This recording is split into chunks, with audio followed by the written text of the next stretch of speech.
Good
evening, all.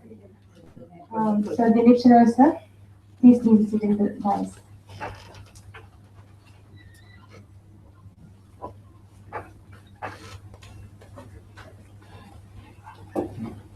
Knowledge is power, and sharing knowledge is power multiplied. It is my pleasure to welcome all of you to the first session of Knowledge Sharing Series, The Platform.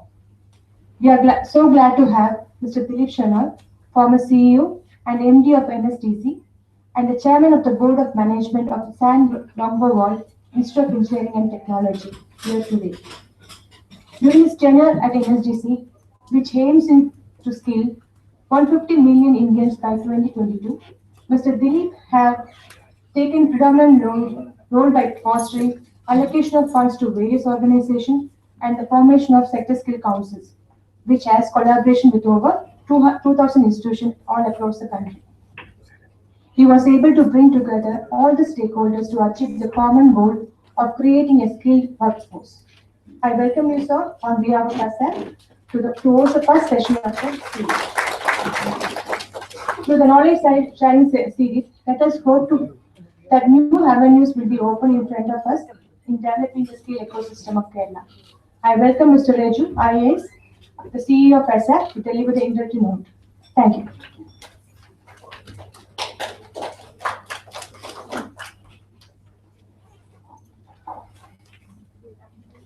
Respected Dr. P.K. Ravajan sir, Vice Chancellor Kerala University, Dr. Iqbal sir, Dr. Ravi Naman, Advocate K.G. Dilip, dear Dilip, dignitaries and friends. In ASAP, we felt many a time that Trivandrum is very, very far away from Delhi.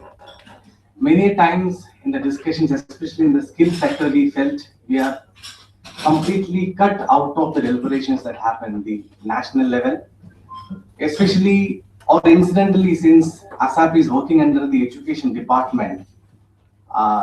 Many times we came to know about many of the deliberations that are happening in the skill sector very, very late. So this particular initiative, the platform, is basically to make in-house capacity or competencies to be more aware or ready to intervene in the skilling sector. In 2012, two things happened.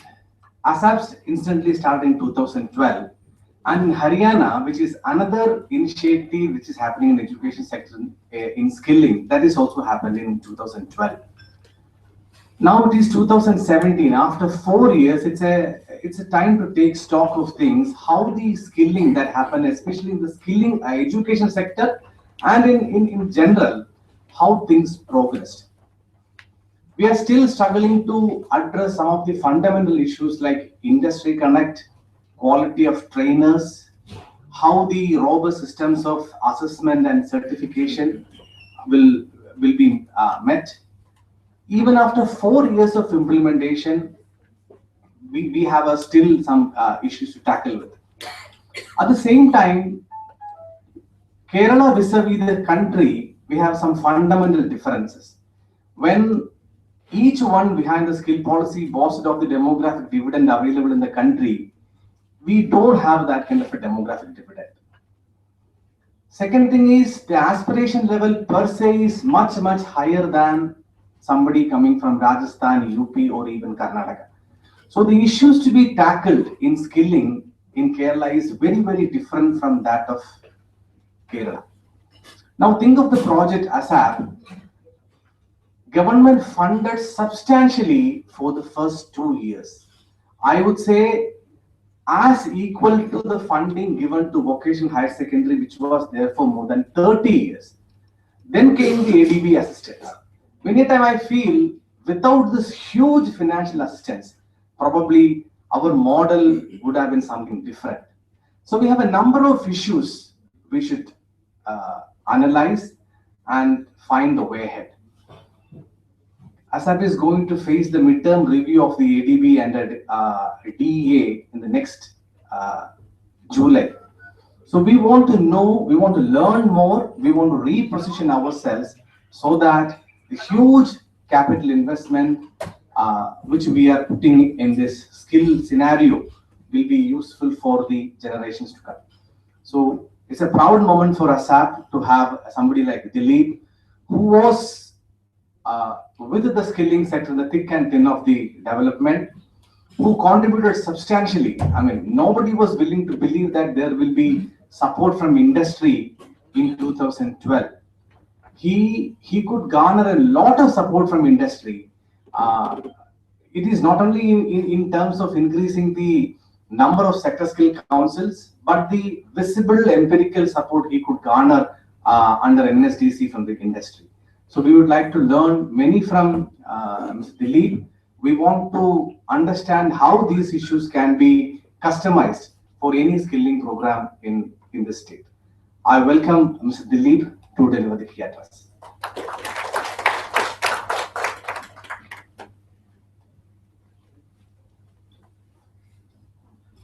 Thank you, Dr.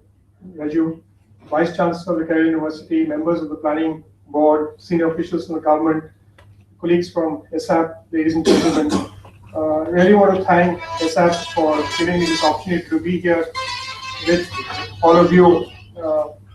Incidentally, the first ever state presentation which the Minister ever saw, the Minister of Skill Development and Entrepreneurship ever saw any state was actually ASAP.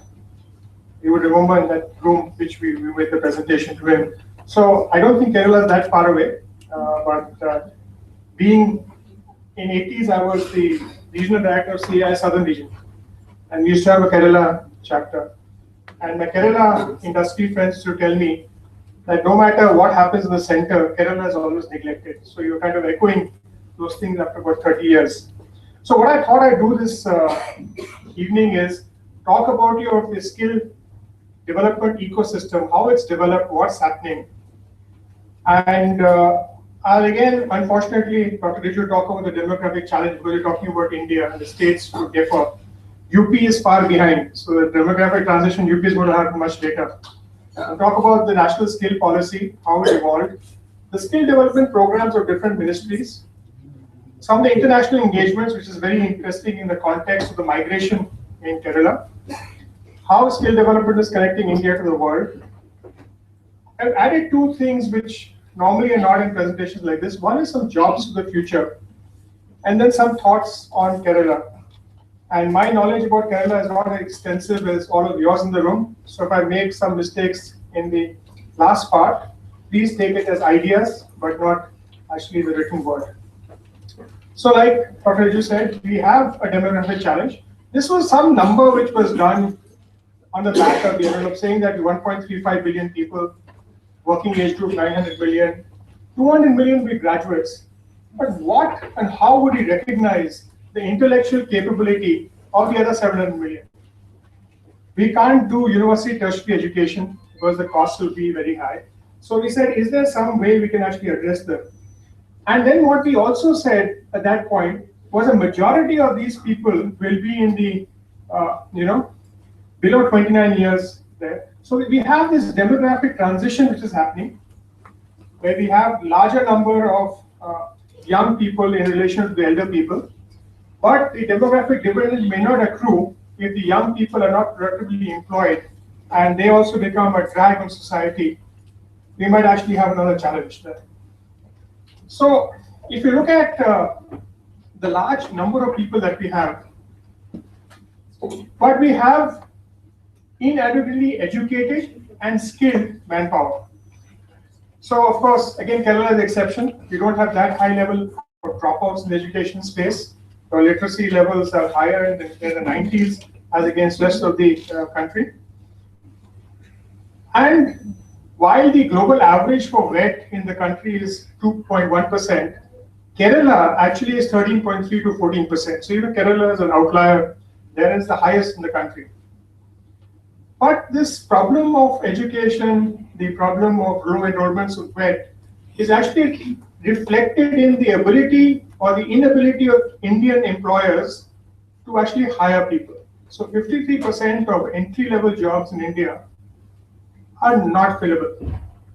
Now we hear in skill and education discussions that a lot is happening world over. Germany is a great example, China, people talk of Brazil, UK, Korea. But each country, right, has a challenge to fill entry-level positions. And interestingly, Italy is the lowest at 18%. And nobody ever talks about Italy in the context of skill development and what to do. But they talk about Germany, which itself has 31% of a problem, and UK, which also has 23%, and that. So it's a global challenge. Then if you look at industry and India, and if once I'm employed in industry, even then training, only 17% of manufacturing firms send their people for training in India, and we're below Zambia, Ethiopia, Sri Lanka, Montenegro, even below those countries. China is at the top of that bar. So you talked of aspirations and expectations. So world over, there's a problem, right? There's a mismatch between education and employment. And here we get into a huge debate between educators and people who believe that the youth need to do something concrete. So the one system says, the objective of education is to create good citizens, to be able to give them knowledge, etc., etc. We don't have to industrialize education. But then there's another group which says, you've got to at least make them ready to even be teachers or trainers or something in society, rather than just being good citizens. And therefore, challenges, as we said. Because of historical reasons, right, skills are not aspirational. Vocational training is not aspirational. Now, as we go back in history, and there are many, very well-read people in the audience, at one point of time, nobody wanted to become an engineer. Engineering was not a profession. Even medicine, initially, they were called witch doctors. So it was not a profession. It became profession, and so then you had engineering and medicine as a profession in alternate to doing something else, and then you had chartered accountancy come in, and chartered accountancy incidentally is never taught in any university or any college. You teach accounts or commerce, but chartered accountants only come up to the Institute of Chartered Accountants, or the cost accountants only come up to the Institute of Cost Accounting. So it's very interesting. Second, the number of people who pass out of school, all of them cannot get admission into college, unfortunately. There are not that many seats. So therefore, you have to provide them an alternate means of learning, of education, of training, and what do you do there? So one solution is you teach them something other than engineering, other than medicine, other than accounting. Look at other trades that people are doing and make it there. You mentioned the challenge of quality. It's a huge challenge because when you're scaling up, as you'll see, you need trainers, you need assessors, you need a lot of different people. You need center heads. Training providers in this country can't get a decent center head. And you only want 35 to 40,000 of them. That's a challenge. And then the government cannot fund skill development in its entirety. So how do you actually get funds for the young people to learn that? So these are 4 challenges which are confronting skill development. Till 2008, there were multiple entities working in this area. For the first time in 2008-9, the government put together a kind of a coordinated approach of, let's say, how with the central ministries and with the states, we can actually try and address that 500 million number. Now, it is very interesting. If you see here, there is no, other than the women and child development, very good small number. There's no scheduled caste, scheduled tribe, OBC, or any of that thing here. And for a very valid reason, because if you get 500 million people by 2022, you would have to do 1.5 people per household, right? So, everything will be covered. So either you focus on niches and you miss the big picture, do the big picture and cover. So this strategy here was to do the big picture. And what the ministry had said in 2015 when the new policy was launched, that these will be revised in March 2017. You had the Modi government actually come in 2014. They set up the Department of Skills within the Ministry of Youth Affairs and Sports. And in 2014, later in November, they actually set up a separate ministry for skill development and entrepreneurship.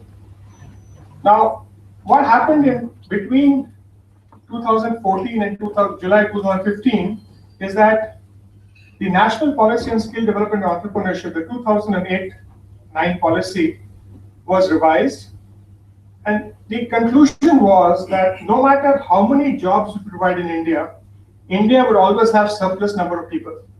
So we need to think of the world as our employer, and we need to think of entrepreneurship as an alternate way of employment. So this policy came into place, and they said we look at scale, speed, standards, and innovation-based entrepreneurship. The idea was to create a demand for skilling, not look at skilling, but look at competencies. Competencies are skills, knowledge, and attitude, right? And then look at global and national standards and sectoral demand. So this had different objectives. The skills policy is available on the net. You can actually study it, look at it, understand it, right? But we said you want to make it aspirational. Make horizontal and vertical pathways. Promote national standards and get a quality assurance framework into place. All the rest is actually very interesting. They said there's Make in India. Make in India has 29 sectors, right? 25 sectors of the sector council will come later, actually aligned to the Make in India. So if aligning that is to Make in India, then we need to actually see how we take forward this program. And if you're looking at Swachh Bharat and align all of these things, so things, how do you align what is happening in India to the national missions, whether it's Digital India or whatever it is. 11 paradigms and irrelevance. The details are actually given in the policy. It just said the only synergy really was how do we look at women and how do we look at the Northeast. They created an institutional framework.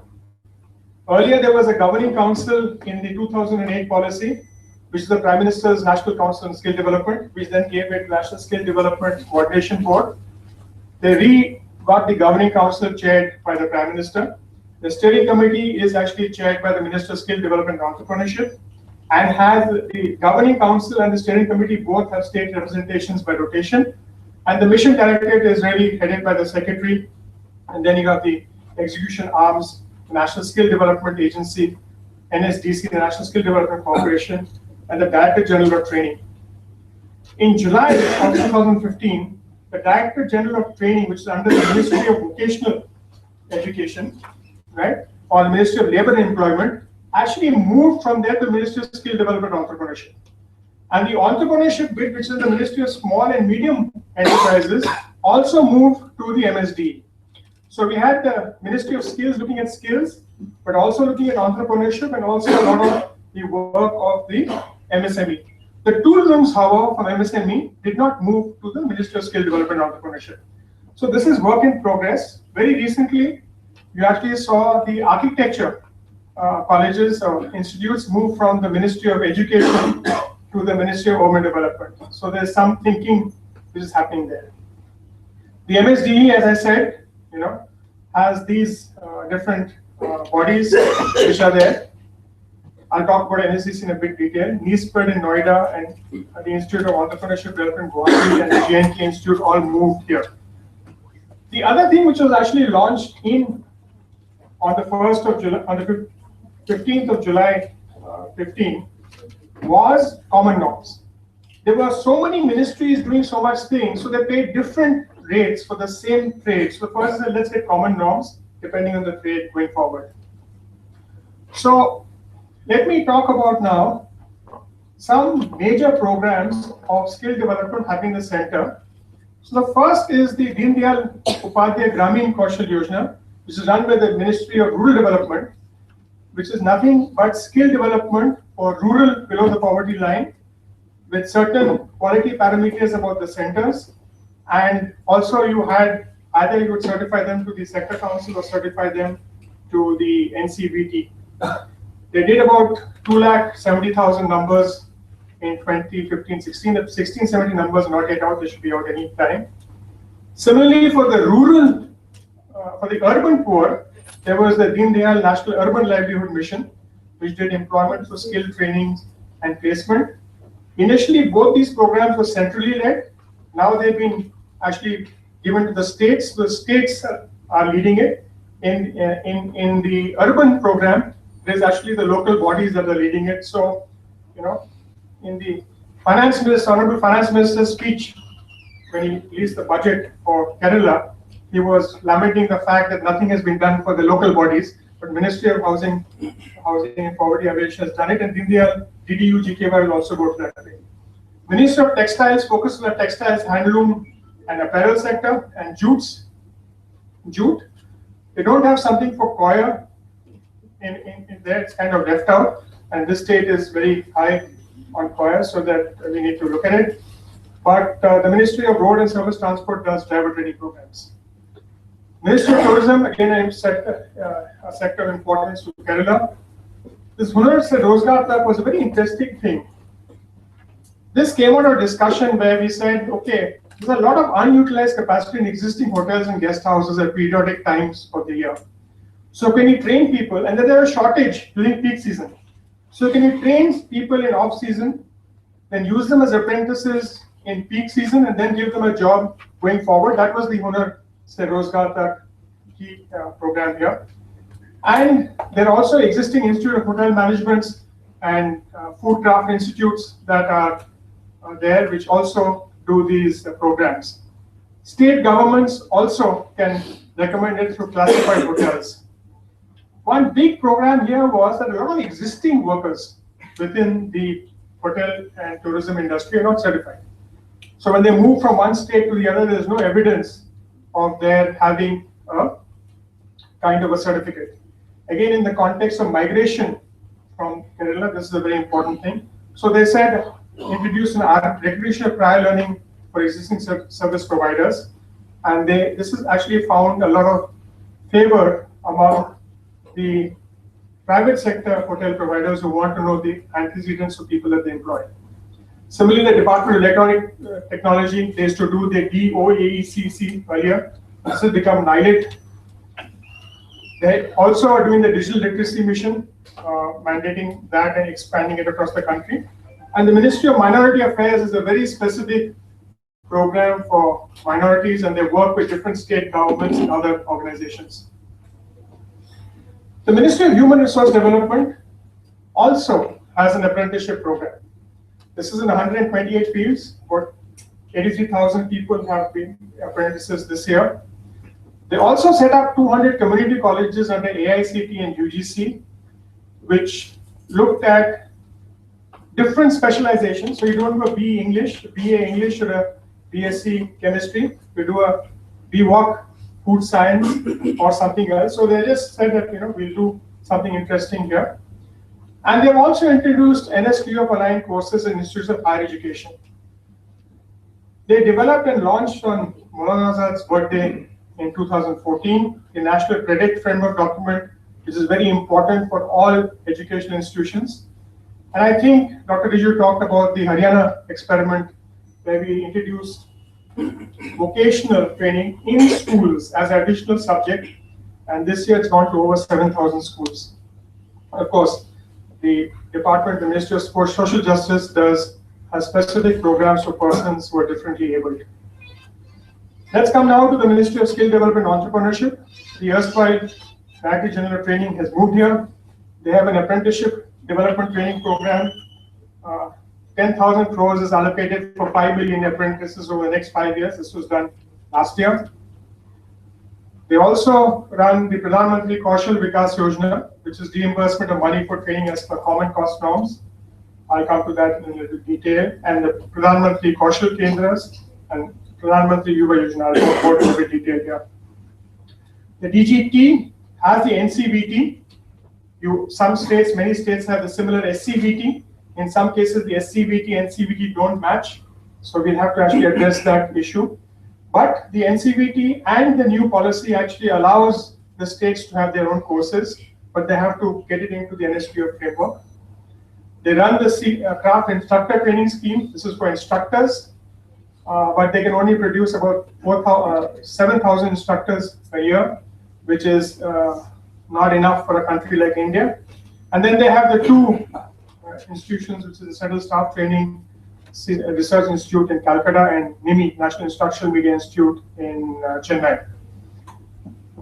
They run the craftsman training schools, right? A scheme which is 12,412 ITIs, majority of them in the private sector, seating of 22.5 million or 25.3 lakhs, although they don't achieve this number every year. And these are the other programs that they have. They run the Skill Development Initiative Scheme, which is short-term modular courses. In the 11th plan, it was continued in the 12th plan, and this later moved into the STAR and the PMKVY program, on which there's some debate which is actually happening as we speak. There's an apprenticeship training scheme, and they have recently announced the National Apprenticeship Promotion Scheme, where the central government will share 25% of the prescribed stipend per month, plus that to a max of 1,500, and share the cost of basic training with the basic training provider. I think the apprenticeship program, the apprenticeship amendments that have been done are fairly apprenticeship friendly. And I think states have a great opportunity to take advantage of this. So in the PMKVY, 18.3 lakhs people were trained under PMKVY in 2015-2016. This year, PMKVY 2 has been launched. The state engagement guidelines for PMKVY just recently issued. There was an earlier version which was there. I've given you the web address here. And states, 25% of the total money is being allocated to the state, and the state has got targets based on their population between 15 to 35 years, a negative for Kerala if you look at it. The Human Development Index, again a negative for Kerala because we got a high index. And state skill gap, as per the study which was conducted, which was funded by NSDC but really conducted by the Kerala government. So Kerala Fresh Training Center and State is about total about 2.09 lakhs, out of which 17,000 is from the state. About 75,000 is the RPL numbers allocated to the state in this program. This is the current status of the Pradhan Mantri Kaushal Vikas Yojana. This is fresh training and recognition of prior learning. Kerala, there are 20 training providers. 19,770 numbers have been allocated, and the enrolled is about 5,300, and 993 trained and certified. So this is building up as we talk about. The interesting thing is the 18 projects for recognition of prior learning, and the Kerala Agro Industries Corporation, I think, is about 42,000 of them now, and Kerala board has got about 20,000. So around 62 to 64,000 of the 77,000 are with these two state-run enterprises. The rest are with trading partners. The other thing, and this is actually echoed in the budget speech also, I'll come to that later. One of the things that we're trying to do, there was the earlier Ministry of Labour and Employment had to do an ITI in every unserved block.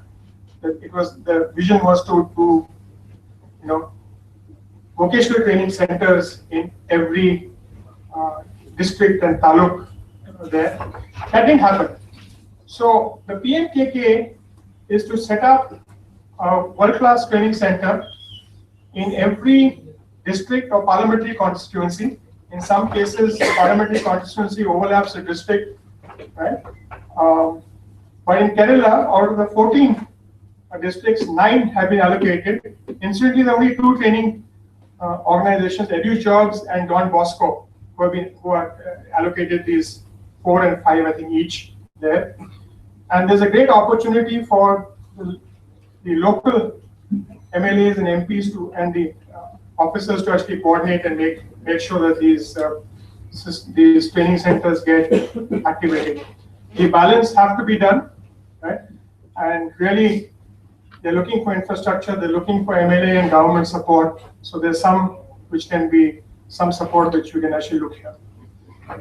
The other program, which is entrepreneurship, this is the Pradhan Mantri Yuva Yojana. It's a 5-year scheme for 500 crores to provide entrepreneurship education and training to over 7 lakh students in 5 years through 22 higher education institutes, 300 schools, 500 ITIs, and 50 entrepreneurship development institutions. I don't think Kerala has really actually understood this and made a bid for getting something here. It's possibly something you can actually explore.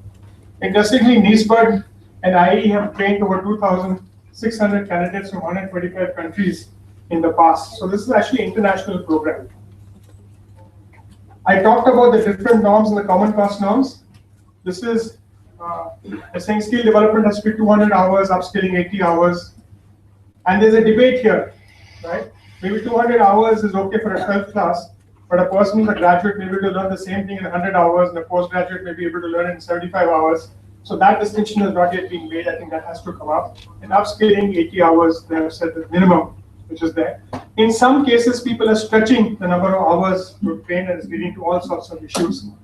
There's Aadhaar linkages, there's assessment, which has to be videographed, and there's an outcome placed and self-employed increase in income. Again, going forward, this insistence on outcome is going to be a challenge, because if there are no jobs, then if you have to insist on outcomes, you'll either reduce the number of people being skilled, or you will have, if you have people who are unskilled in the system, or you have skilled people unemployed. So this is some debate which we need to actually address. The World Bank was at one end of the spectrum earlier, said placement, outcomes. How do you get the outcome of education or training? But then there's a different social impact if people are well educated and illiterate, as Kerala has actually proved with the high literacy rates and with the high female literacy rates. There is this international trade centers or international centers of excellence. The Prime Minister inaugurated the Uttar Pradesh and Kanpur one, but Kerala also has 2 centers. And this is very interesting because part of this center also does teaching in Arabic, which is there. And this is the MEA and the ministry linkage. I think state governments could get active, but Kerala also has a program which they were actually announced in their budget, and I'll come to that later. The earlier Ministry of Employment and Labor, right, had training there, but they actually have a labor bureau which collects and disseminates employment market information, which is very critical. And they coordinate the vocational guidance and career counseling services through the Employment Exchange and University Employment Information Guidance Bureaus. There are 21 for people who are differently able, 24 centers for scheduled castes and scheduled tribes, and 409 vocational guidance units in employment exchanges, and 76 in universities.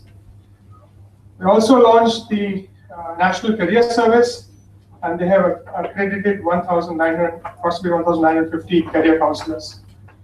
The Model Career Centers is a new concept which was approved, and they have 107 approved, including 7 non-funded. I don't know how many of them are in Kerala, but these are a very interesting situation here. So what I've done really is taken you through all the central government programs that are doing skill development. There are many others, and I'll come to that in a short while, but in numbers, they're very, very small. Very interestingly, there is an income tax exemption for creating employment. So supposing you were to hire a certain number of new employees in a particular year, a certain amount of the salary is exempted from tax. It's 80 JJAA. Most chartered accountants keep this very close to their heart and don't tell the employers. The employers miss out on this. The government is also willing to contribute 8.33 of the employee's share of EPF to the EPF, right? So that this whole thing of paying EPF does not become a negative to the person going into the so-called formal sector. And then for setting up skill centers, there's 150% weighted deduction, 100 CCD for industry, 35 CCA for agriculture. You know, it was very easy to get loans for education. In fact, it was easier to get a loan for joining an IIT entrance exam coaching class or a medical entrance exam coaching class than for education or for skills. Skills nobody wanted to lend because the ticket size was small. But now, then the NSDC in 2012 actually worked with the central bank. We launched this program, and the IPE has adopted it. So there's actually an unsecured loan for vocational training for students available from all banks, and it's a back-to-back guarantee from the National Credit Guarantee Trust, which is there. So it's a very nice kind of scheme, but most states and most students and most training organizations are unaware of this. In addition to the center, each state has a skill development mission. Okay. Some states like Rajasthan and Uttar Pradesh have amalgamated all the central government and skill development programs under one central mission. I'll just share an example with you. Others actually have mirrored the image for the central things and created a coordination committee. And of course, Andhra Pradesh, Bihar, Kerala, Rajasthan, etc. Their own state governments have additional allocations for skill development. Some state missions have international engagement. I put the example of Delhi and Singapore. I am told that even Kerala is exploring, already has it, I'm not too sure. And some countries are targeting specific states, like Germany is looking at Maharashtra, Japan is looking at Tamil Nadu. So there are some states here. So states have also become very active. And the challenge in the state level is how to address the relationship between, most state governments have a Department of Technical Education, actually, which is looking at polytechnics and higher ed. Then you have the program at the Ministry of Labor, which looks at the ITIs and others, and the school is different, and the Ministry of Rural Development is different. So there's a challenge which is there, but I think UP and Rajasthan have been able to address it in a kind of way. So UP created a structure. I picked this slide out of the net, which they obviously presented at the ELETS conference. So they have the Chief Minister heading the Governing Council. They have a state level steering committee headed by the Chief Secretary, and they have a state executive committee, and they have district level executive committees as we kind of go to the districts there. But interestingly, they said, okay, these are the schemes, skill development initiative of the Ministry of Labor, Ajivika, which is the DDU JKY now, the NULM, the Social Welfare, Ministry of Minority Affairs, the Home Affairs, the Building and Construction Workers Fund. So, okay, these are the physical targets, and all this was given to UPSDA. So they actually created a very interesting structure there. They did not keep the school one here. It was not because they didn't want to, but okay, since it's a very politically aware state, the school minister was Azam Khan. So he did not want to come under any other umbrella, and that was a challenge, but most of the civil service were willing to work in this area. Rajasthan has done something very, very similar. So this is a good model, and that enables you to keep track of what's happening in the state. Let me now turn to NSDC. NSDC was an idea in 2008. They said that we want the private sector to get involved in skill development. And the first thing we did, they gave us a target. I was not in NSDC at that point of time. I used to head an organization which is the Society of Indian Automobile Manufacturers. August 19th, 2008, I was called to the Finance Ministry for a meeting, and they said, we are setting up this National Skill Development Corporation. CIAM has to contribute 51 lakhs as equity. Okay, we'll do it. So that's how I got involved by contributing equity and staying there. Then we were on the board. I was on the board as a contributor from SIM. So they said, we have this 150 million target. We said, are there 150 million jobs in the country? And the only organization at that time to have done a skill gap study was some strange reason was the SIM, which we done for the Auto Mission Plan 2006-16. So we replicated that, and then we said, let's add informal sector, because you don't have the formal sector, we would be able to provide 150 million jobs. This is the first incremental human resource study done in India on a large scale. Many of you are PhDs, great academics, you'll find fault in this, but that is not the purpose. But this had a very interesting impact. Businessmen said, wow, there's a demand and there's supply and there's a gap. So can we create a business out of it? So the first outcome of this was that people started investing in skill development, and there were not that many government programs at that point of time. In 2015, we actually reviewed this. Three things happened. One, the numbers decreased.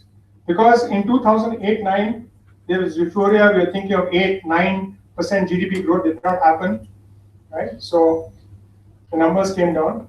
Second, there were some jobs in the telecom sector, right, which disappeared. And there were some jobs in the IT sector which were not there, which appeared, like digital marketing. It wasn't there in 2008-9, it came in here. So in between, we did a whole lot of studies in different states. So initially in the Northeast and all, we did it ourselves, but later on, as we just gave the money to the state governments and we said, okay, you appoint a consultant, you create a team under your chief secretary with all the respective principal secretaries and do that. Kerala actually did that. Across the country, we mapped aspirations to manpower requirement. And, you know, the two things are of great concern here. One, the highest employers have the least aspiration. And second, in states where there were leisure clusters or there were chemical clusters, the aspiration for those industry was lowest. And we found a lot of people from outside the state were coming and working there. So this was creating a whole kind of issue. We also, the state, Kerala of course did a study. I'm not going to spend time on this, but we looked at the demography. We looked at the economic profile. This was done under the chief secretary of the state. We looked at the literacy and education levels. Right? We looked at the school education, right? Top 3 districts or whatever it is. Again, this is a DICE report. We looked at the higher education system. We looked at the vocational training system. I was trying to do something when I got the invitation till today. I was comparing this in that time with the latest economic survey.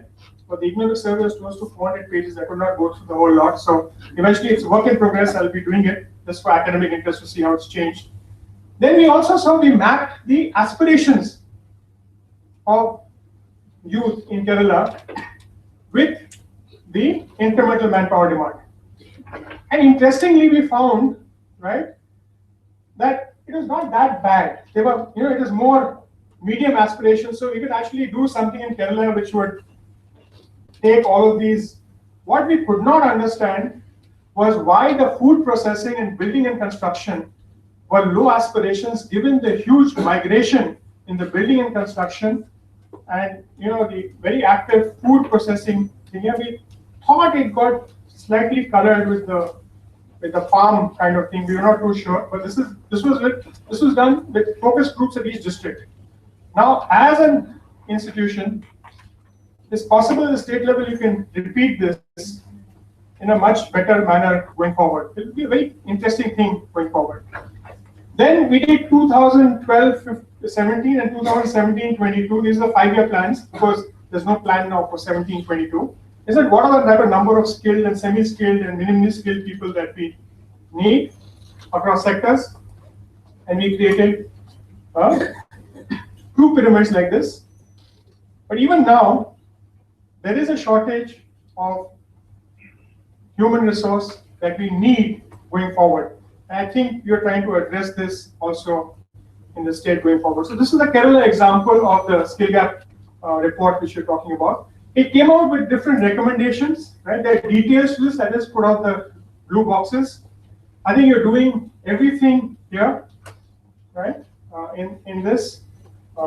And if you do the new report, you will come up with some more ideas.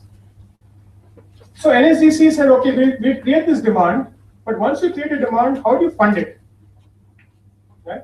So we said if we give grants, then the money will vanish. So we said, can we make sustainable kind of programs? And we said, can we enable the whole thing by linking it and addressing the three issues of standards, quality assurance, and trainers. Okay, if you go back into economic history of India, you will see there was something called development finance. And most industrialists still want development finance. Development finance was nothing, but 75% of the project cost at 6% interest rate, 3 to 5 year moratoriums, repayment in 10 years. So we took that development finance concept as it was and applied it to skill development projects. Then can we apply it the same way? And when we did that, it suddenly came out that NSDC became a lending organization. So you're becoming a non-banking financial corporation. So we applied to RBI, we got exemptions. But now there's a huge debate. NSDC is funding organization, so it should be regulated like a, like NBFC. So there's some debate which is actually happening here, but people forget the history which is there. Then there's a huge process which we've got. First, everybody said NSDC should internally. We said no. We actually got a proposal approval committee. It took a lot of doing. So Deepak Parekh nominated two of his colleagues, Deepak Sarfalekar and Renu Karnad, the managing director of HDFC Bank and the head of HDFC Insurance. They both are on a proposal approval committee. Then we have the head of Bravo Equity Finance. We got the head of SOS Children's Village. We got the head of the Sasakawa Leprosy Foundation. We got the Deputy Director General or the Director General of PhD Chamber. And the first thing everybody asks is, why are these people sitting in an office in NSDC every 2 weeks and evaluating proposals? But they found it worth their while. And then we said everything has to go to the board. And the board has representatives from FICCI, CII, and ASSOCHAM, but also the 7 sectoral associations, which is SIAM, like I told you, NASCOM, leather, textiles, construction, retail, and IT. So these were they're all CEOs of the NSDC board, and there are 3 secretaries to the government of India who sit on the NSDC board. So it's very, very interesting how we managed to build this process. When we started attracting proposals, the first guy said, nobody has ever given a loan for skill development. Impossible. In India, you won't get projects. I was not in NSDC, so I was on the board, pushing. Got a chief operating officer from CII to come in for some time. But we got 4 or 5 proposals. Then I was asked to move from SIM to NSDC because they could not find a CEO. And based on the few proposals, we developed a 10-year plan. And the first thing was in May 2010 till March 31st, 2011, we have to get 25 new proposals. Everybody in the organization thought we were mad. We managed to get 25 proposals. And as of when we went, and what we found was each proposal is different. So we found that chartered accountants would take one proposal, cut, paste, Microsoft Office is a very good tool, but then they could not defend it. So this is very interesting. Some did demography, some did geography, some talked of technology, all different business models. These are a list of type of organizations that actually entered, NGOs, corporates, startups. Today, NSDC has 270 plus partners with 4,000 plus centers in 580 plus districts and over 1 crore enrolled trained till date from that day. It's a very interesting thing which has actually happened. Even if you say all the money that NSDC has lent till date, you're not going to get it back. It's given as a grant to everybody. The total cost of training is 1 crore people comes out to some 3,800 or 4,000 rupees.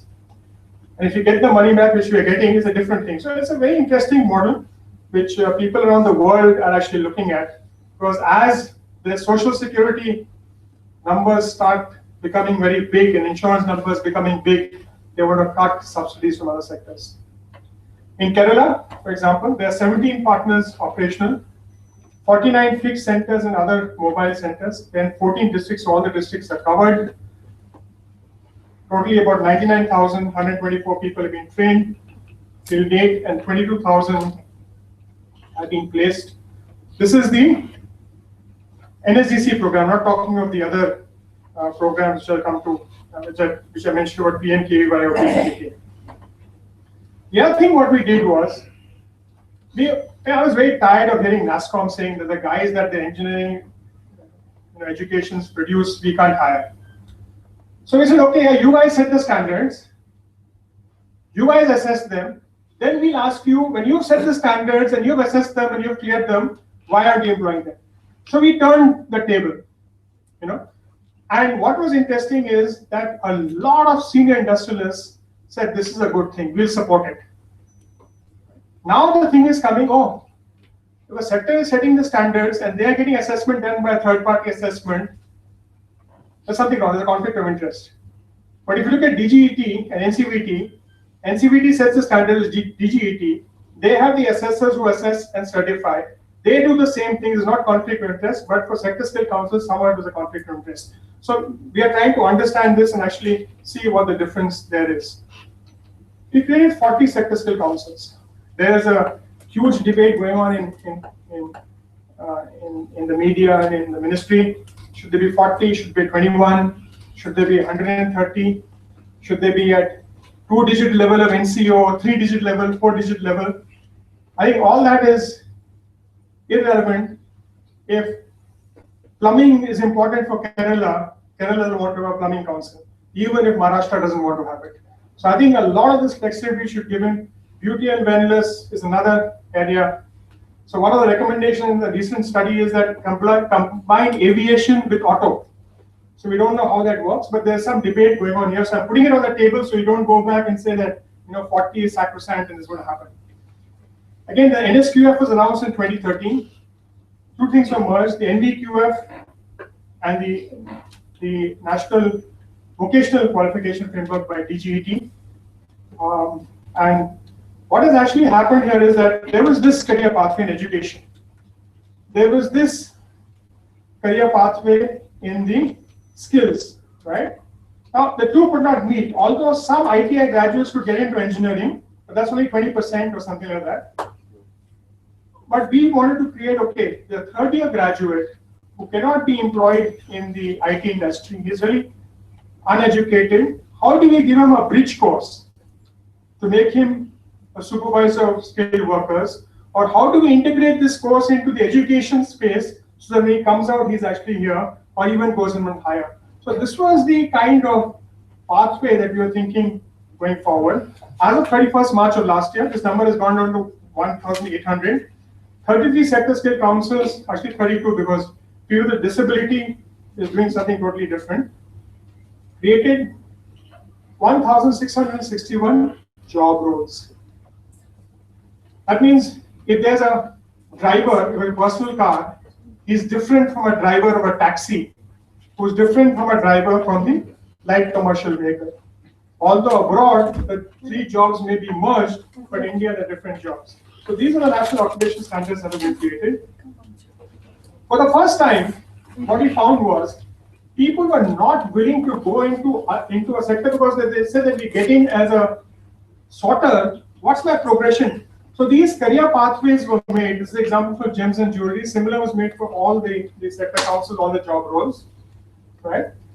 And to see how what we found that when students looked at this and they realized that I'm let's say a goldsmith, I can become a supervisor by doing a bridge course for 200 hours, 100 hours. It was a huge thing for him because he transformed his life. These qualification packs were created for each of the job roles. They're all in the net. Interestingly, when this ministry came out, they said you also need to develop model curricula. We need to create participation handbooks, facilitator guides, being translated into different languages. I think SF, you were mentioning that they have your own thing for this. Well, this is both a plus and a minus. One view was create a market for content. Let people develop content. Because they said like NCRT, if you have to learn the 5th class table in class 5, let's say, and you do 5 into 6 and 5 into 10, and in the examination, if you get what is 6 into 5, parents say this is out of course. Of course, you should actually put 5 into 6, not 6 into 5. So you get your full marks and you get 99%. This is a true story, and I'm not making it up. So we said, can you actually then say, don't depend, this is some outside the book, let it be. But again, the ministry thought that these things should be there. But I believe a lot of training providers are using this, but they're using additional material as they go forward. The other thing was you got to integrate skills with education. This was a very difficult thing to do because people thought that people coming out of school but also had skills. But we said, okay, let's not talk about skills, let's talk about competency of a person who comes to the education system. So his attitude, skills, and knowledge. Knowledge is imparted, skills is practice. Knowledge is, okay, x plus y plus z is equal to k, but you do it 100 times, then you get skilled. Knowledge is that bit. I'm just giving you a very mathematical example. And what's the attitude? The attitude is to do it 100 times, to perfect it, and then whenever you're asked to do it. So these three things were not happening in the education system, and we actually integrated skill development through the National Occupation Standards into the education system, and level 1 to 4 were introduced in schools. So the school teacher said, no, we can only give you 160 hours in 1 year. So it's okay, we'll break up the course, 161, 162, 163, 164, and let it be. Now there's an opposition to that, saying that you're teaching young kids this in 160 hours over 4 years or something like that. But they've got other subjects, they've got their own subjects to do. So there's again this debate which is happening, but the experience world over is that integrating skills with education is the way forward.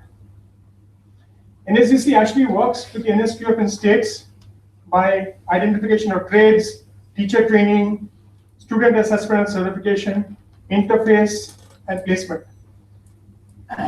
The setting up of labs, the printing of courseware, organization of guest lectures, field visits is also done by the NSDC training partners. So this is something which you're actually doing currently. 7 out of 7,000 schools, NSDC is number 6,000 odd schools. Some schools are recruiting their own teachers, and it doesn't make a difference. You can find any kind of, from 4 trades in 2012, it's actually gone down to 13 trades now. Even UGC has integrated education, levels 5 to 7, right? 262 BVOC colleges, 250, partial Kendras and community colleges are roughly the same. 100 AICT community colleges just come on board. Again, this is an industry-led certification here. And most of the records are in the skill development management system. There's another model which is there, which industry. Most of the corporates want to give money, but don't. So if you replace ASAP with NSDC, this is a model for Kerala also. You can create a fund, you can get the corporates, ASAP can actually leverage this to do whatever they want to do in this space. So the public-private partnership is very interesting. People have not understood our public-private partnership. You've got 3 secretaries to the government of India on a board of an institution, right? Obviously, the institution, whatever decisions they're taking, are approved by the 3 secretaries, right? So there's some, when people review it from outside, they forget it's a PPP. They think it's, they don't know what a board-run organization is.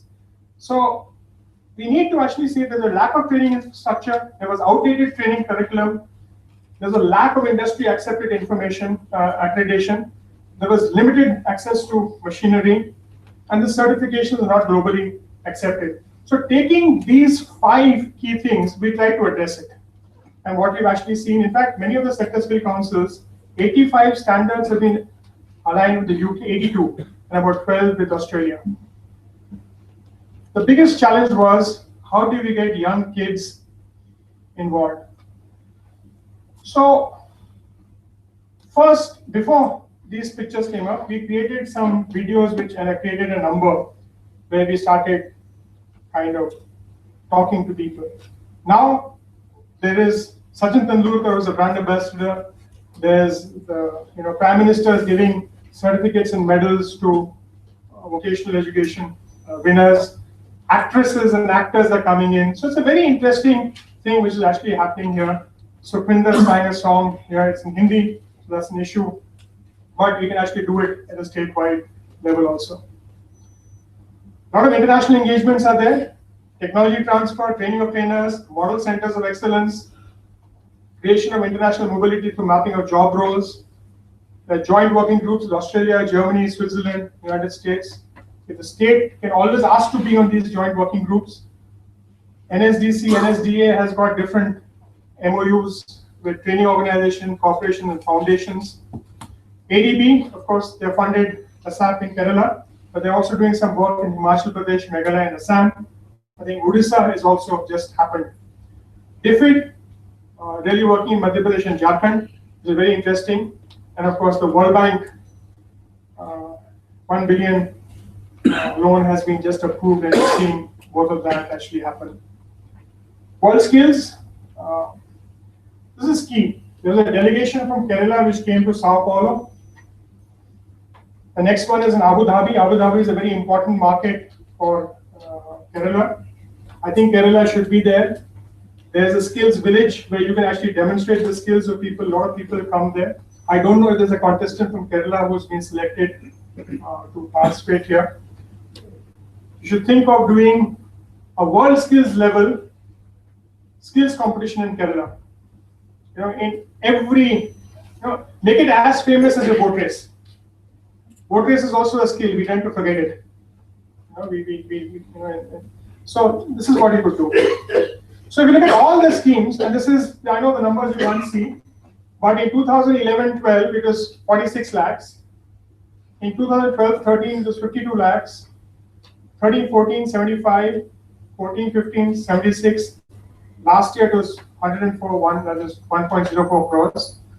These are different ministries. Some of these ministries like MSME, agriculture, higher ed, women and child development, I did not put it in that slide, but these are more or less the ministries that do skill development. Yeah. Very interestingly, some don't have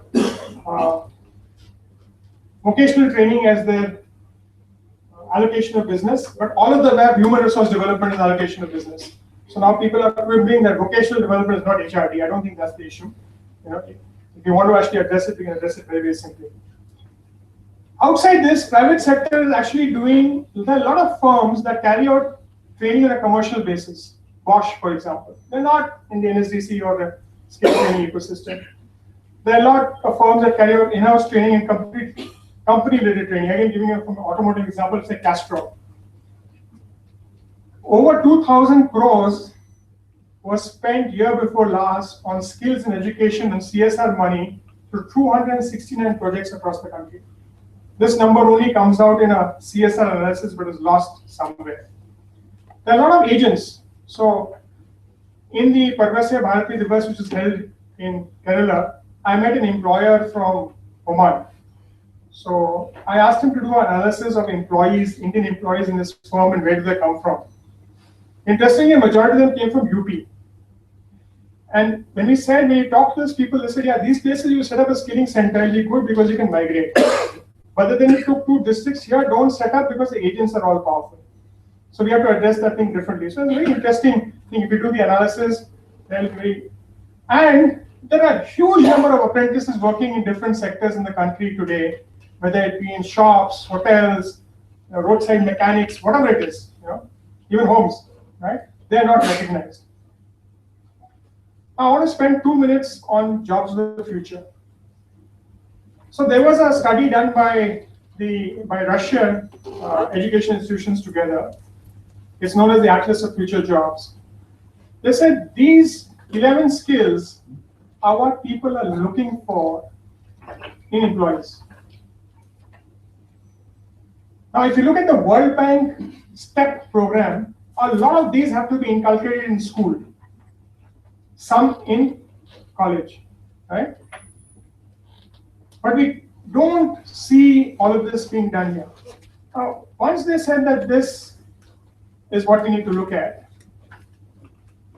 the jobs are going to change because information and computer technology. People didn't want to become drivers a few months ago. Now everybody wants to become an Ola Uber driver because the incomes have gone up. Just an example. Automation, advanced technologies like biotechnology and 3D printing. Swing machine operators may vanish post 2020. All our things may be 3D printed. Process changes in industry. So changing consumer preferences, changing management and business models. For example, retail store employment is stagnating, whereas e-commerce is growing up. And environment and safety of lifestyle and production process is going to lead to new jobs, changing jobs, and engineering jobs. Now, if you look at sectors which are interesting to Kerala, I just took it out of healthcare. Right? I did this before I read your budget speech. So very interesting, the medical data manager is some job which is the future. And in the budget speech, you actually want to create the entire state level data. So you require people for this job. Nobody teaches this at the moment. Right? Look at your tourism. Right? You want robo attendant, territory. If you see again in the budget speech, you said we will do this, these are circuits that we'll do. But you don't have a territory architect to actually do that. You're using heritage, you're using all sorts of different things. So these are some jobs which are coming, and to get people for these jobs, right? We have to integrate skilling also in the education system, in addition to doing something outside of it. So it's very important. That's a view which they have said. Again, I know it's a bad term to use, industrial education, but they say that education, you're going to see that you got to ensure the basic capacity. And on top of that, you build different skills. So Germany, actually everybody comes up to a certain level. If you see in India, the problem is in school, in the ASAR study, if you see a class 5 can only lead to class 2 or class 4. So we're not got an equivalence here. So basic capacity, and then you start including skills on top of that. We'll have to segment the education system. Within the education system, the leadership segment will be education that can only be done in this school or university. It's going to be end-to-end digital. Individual students are going to be tracked. It's not the class that is going to be tracked. Flexible assessment systems, experimental culture, flexible architecture. And this is the education's place in the urban space will also change. You can actually go and see this report. It's on the net, www.futures. There, you can actually see this. Again, getting industry involved. This was a big challenge. So how do you get a Dr. Pavan Goenka, head of Mahindra, Dr. Naresh Trehan, or let's say Kamal Hassan? How do you get Kamal Hassan to lead the Media and Entertainment Sector Skill Council? People relate to actors. It is a big thing. It's not a call on him, not through his PS or anybody. Call on Dr. Goenka. How do you get Vandana Luthra and Beauty? How do you get, Vicky Oberoi to head the tourism? So this was something which we did and said, okay, can you start saying we'll hire certified employees, we'll encourage employees to get certified, we will provide access. So this is work in progress, right? But if we actually work with each of the large employees in the state, we actually get them to do it. So this is my takeaway from the budget, right? So there are two different parts in the budget of Kerala. One is indirect skilling, but it's important to have skilling here. So it's Haritha Karanam as the speech, and I have to read empty. Empty was person, quoted there. I have not read the person, but after reading the speech, I thought it's very important. So there's a focus on construction, sports stadia, cultural centers, agricultural parks, industrial parks. Now, if you say every construction site has to have a construction training center built into it, so all the construction workers who come into it, by the time they leave, they all get certified. No cost in the state. That value of that certification is immense, because next time he goes into the construction site, he doesn't go as a semi-skilled worker, he goes as a skilled worker. His minimum wage goes up. Similarly, horticulture. You've got to focus on horticulture, train people. Very interesting model in this budget speech. I don't know, you're going to use the Narega, I'm just using the word in the budget speech, something else is actually used, for compost bit building, for other things there. but can we give them a certificate? It's getting them a certificate is 200 rupees or 300 rupees extra, but the value of that certificate is huge. Again, avatars you want to modernize. Imagine the guy had a certificate, and there are QPs for this. There are QPs for every job which are here. Similarly, ASHA workers have been certified in Jharkhand and Bihar. 2 cancer hospitals and 3 other hospitals, cath labs. You talked about creating 1,260 paramedical staff. Can we look at aligning the skill development programs and the certification programs with what we're doing here? Barbershop modernization. When we give it to you, please get certified to the beauty and wellness thing. It'll help in hygiene, it'll help on something. These are no cost things. No, absolutely, and need prestige. We're doing IT at schools. We're going to modernize some 400,000 odd schools here, right? Again, agriculture, vegetable farming, fisheries, dairy development, calf care, all certifications possible. So what happens is, it's like now it becomes so inbuilt, it's like getting a school certificate. So, this is something which you can hang up on your this thing and be proud of it. We're going to create 1 lakh jobs and 75,000 jobs in IT, Technopark, Infopark, and Cyberpark. I would actually create a working group here to ensure that 90% of these jobs are taken by local people. Which are the companies coming? What are the type of people that you want? Use the asset program because you're in schools and colleges. Put those additional courses into the last semester of the thing. By the time they come out, the factory is ready. They have a ready inbuilt supply of people. This coordination is lacking. If you just think of this coordination, similarly cybercrime. I was really very interested to see this, possibly the only mention in any state budget that I have seen. I've not seen all state budgets. In your life sciences park, your light engineering park, your mega park, your furniture things. If we say, okay, this is going to get ready by this year, they're going to require X number of people. So can we actually get the people there? And while they are building this factory, these guys are apprenticing somewhere else, they can get into the factory and there. People will really recognize this initiative by a state if done. Similarly, Japanese and Korean industrial park. So if you go to Manesar, there are whole buildings, apartment buildings rented to Japanese. But the security guy, the maid, and everybody working there, we taught Japanese and Korean.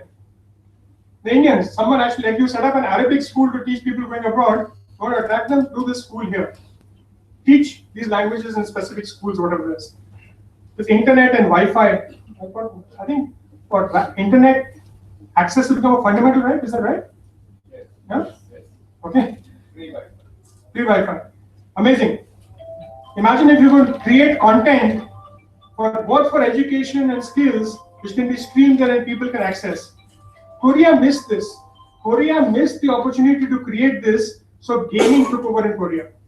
But now with artificial reality, augmented reality, if we create this whole content for education skills and entrepreneurship training, it's very easy to actually do it and give it, make it available. People will take it off the internet and Wi-Fi.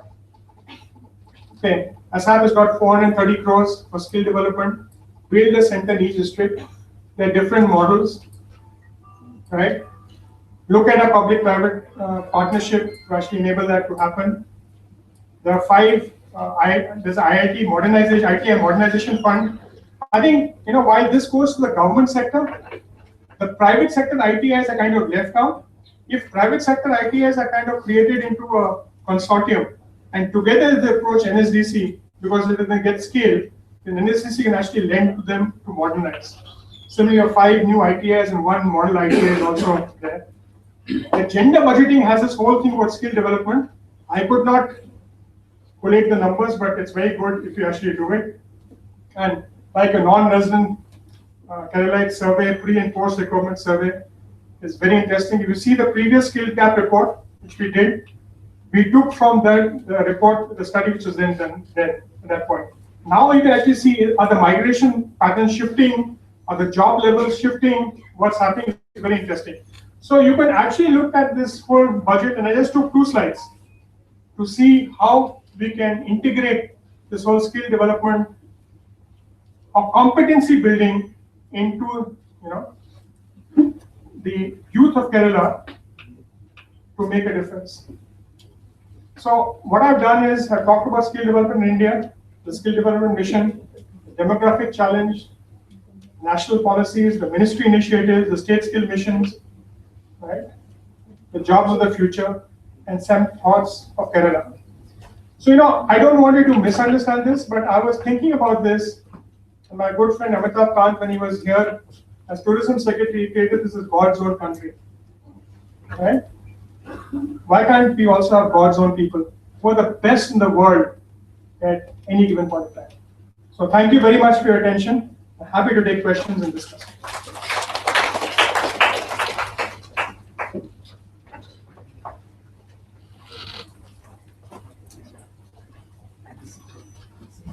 Thank you, Mr. Dilip Chenoy, for the wonderful presentation. Now the floor is open for discussion, and I request all of you to make this opportunity to raise your queries. Thank you.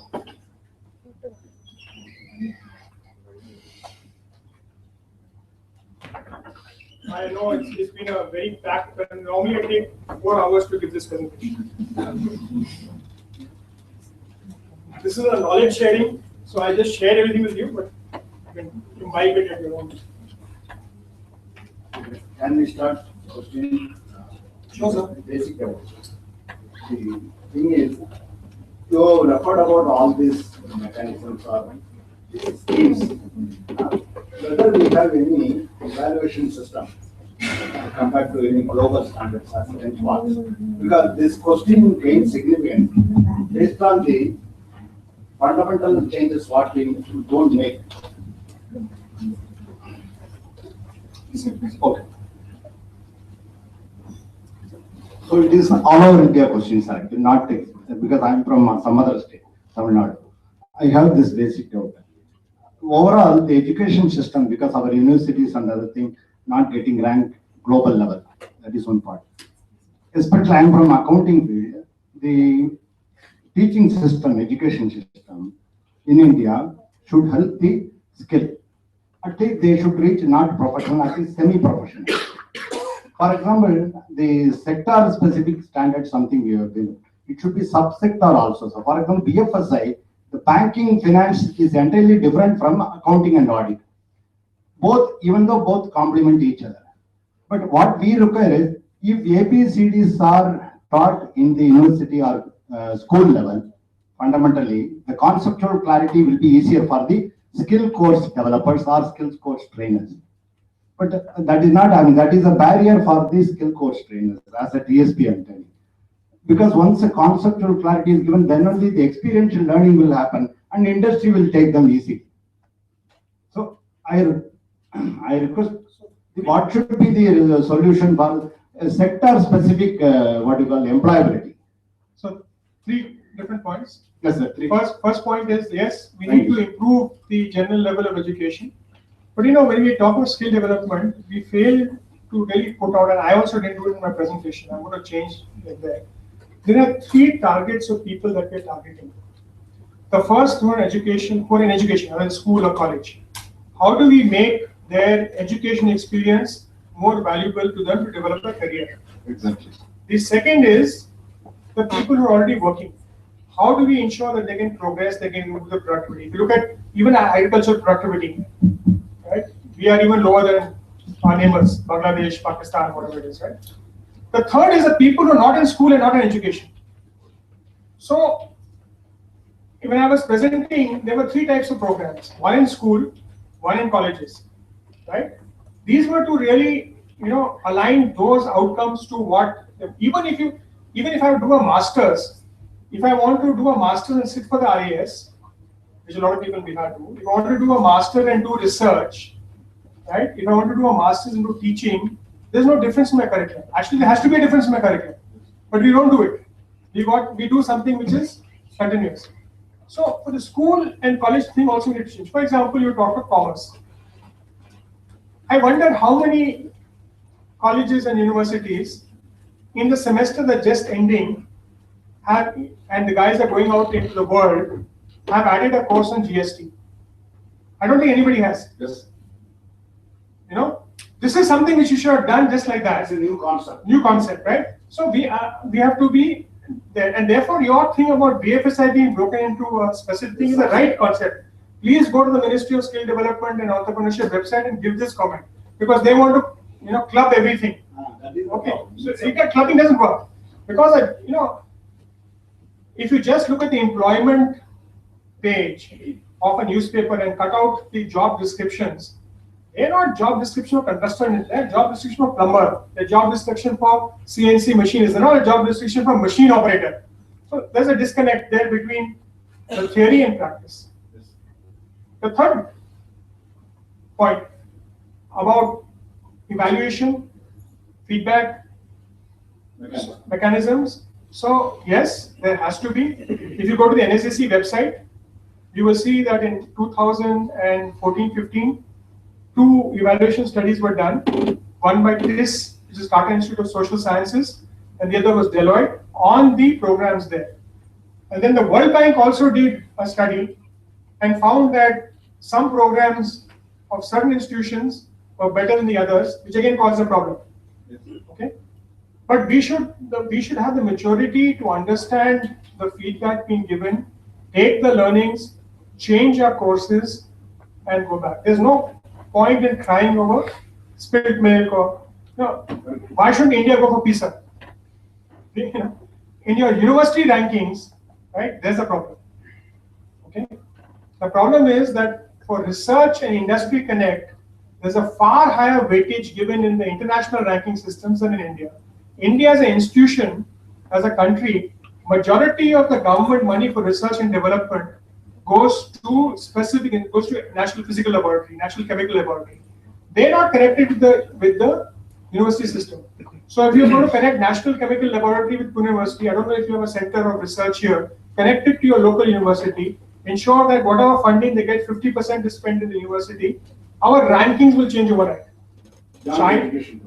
China spends more on this. Other countries give more money to universities than to central labs. In India, it's the other way around. Thank you.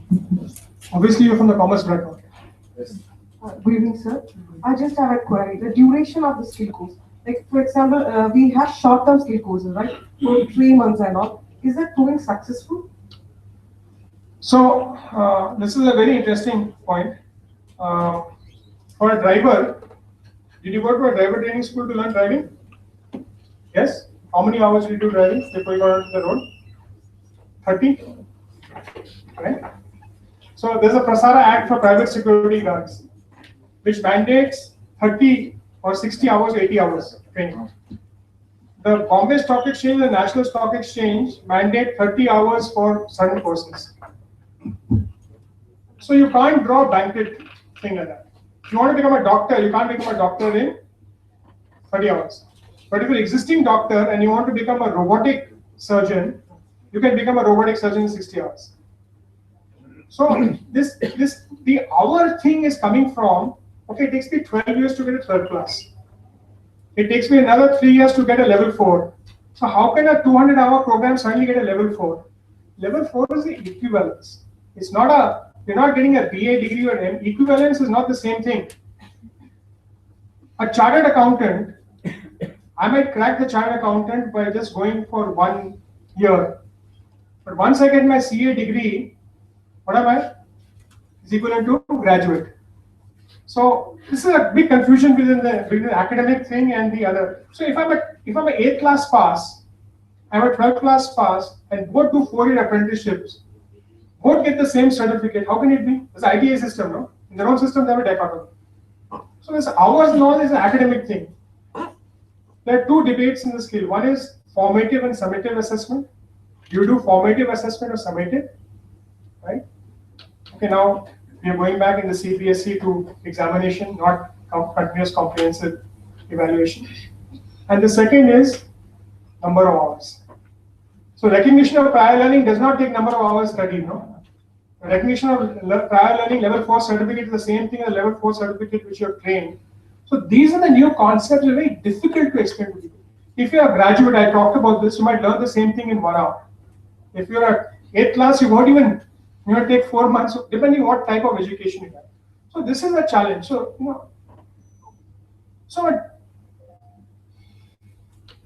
a doctor is equivalent to an engineer, right? But can he do in 1/10 of what the engineer does? He can't. This field is different. So why, if a guy is a welder, if he's a tailor, if he does the same level of competency, why does he need to know the things that an engineer knows? He doesn't need to know it. A doctor doesn't need to know it. A chartered accountant doesn't need to know it. So this is the debate which we need to actually say. And look, there are different professions now. BA literature is different from BA physics, no? BSc physics. There's BSc. This is BA. Simply, what's the difference if it's BWalk or something else? So these are all things which people are trying to grapple with. But the answer is very clear. If you think it, see, the best thing to do when you're talking about anything is go back to first principles. If you go back to first principles, you get the right answer.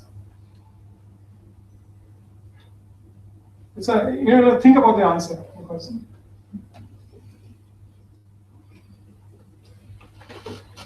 world over, short-term courses are very, very successful.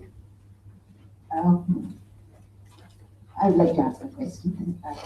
Yeah, yes. Actually, I was very impressed by your presentation, particularly the various sources from which funding is coming in, and the various corporations and associations that are helping with the skill program. But I think what is perhaps very peculiar to Kerala or to a few other states in India is that the aspirations are very high.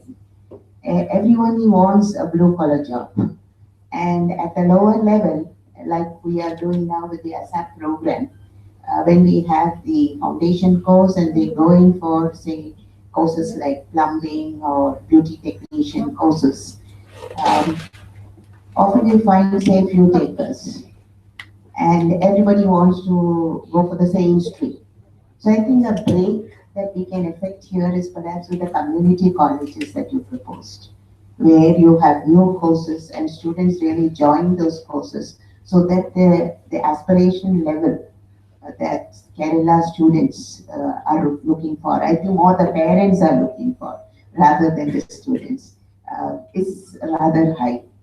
And I would just like to know what kind of courses are being offered in community colleges which are running very well, and there are many takers. And as I said, at a blue collar jobs that students are looking for.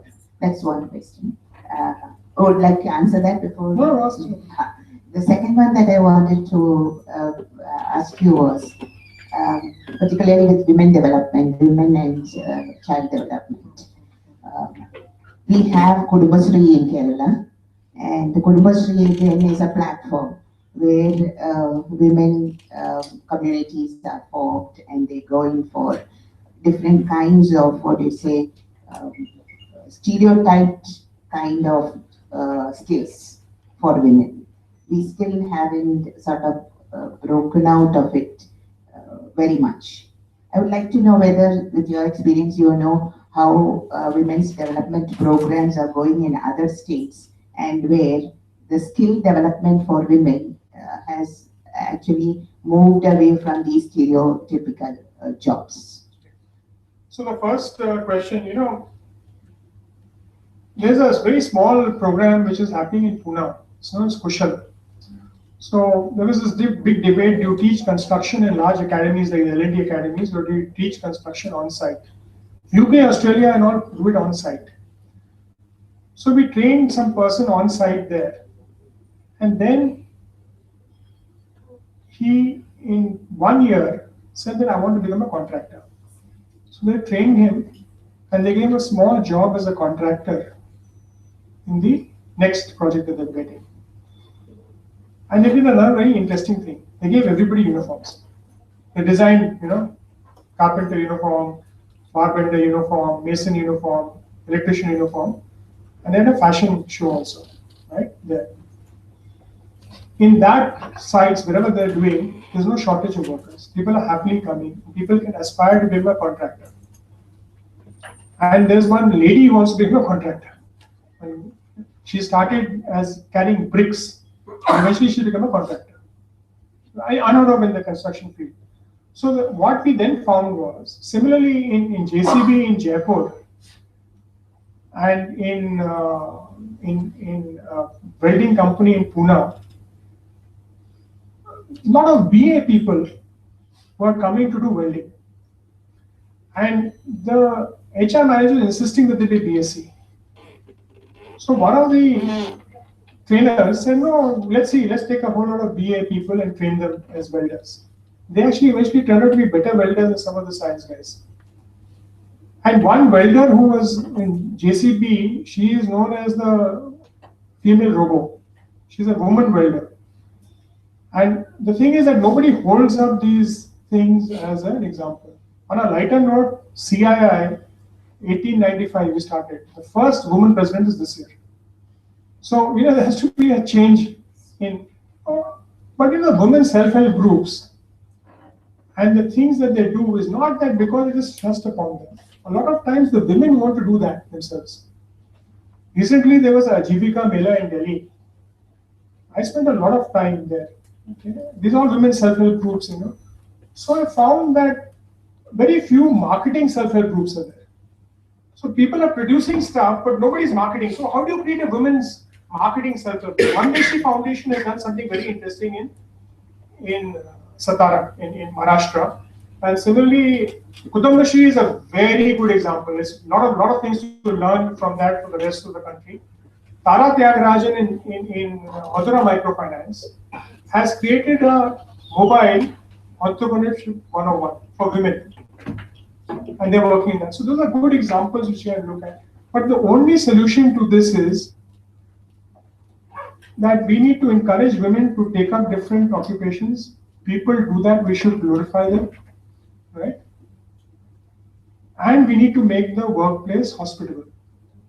When I was MD of NSDC, two of my colleagues had children. I gave them 6 months maternity leave. I gave them another 6 months working from home.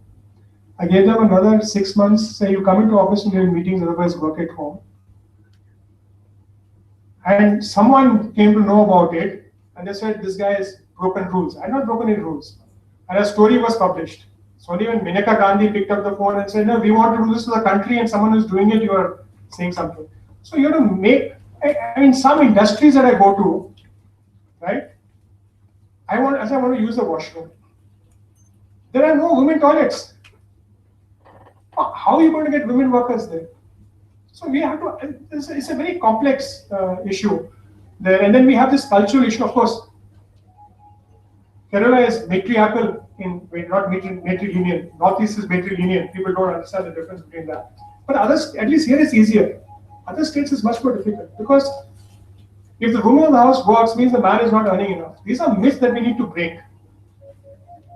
And in villages, the financial services industry will not give a job to a woman who's in the same village. So now you have to do it in another village, otherwise you will pay favorites. So all this has to change. It's a big challenge. We are not facing a skill development issue. We are facing a social engineering issue. We have to change traditional social beliefs about education, about the way things are. We create all sorts of barriers. Sorry for a long answer, but this is my view on that.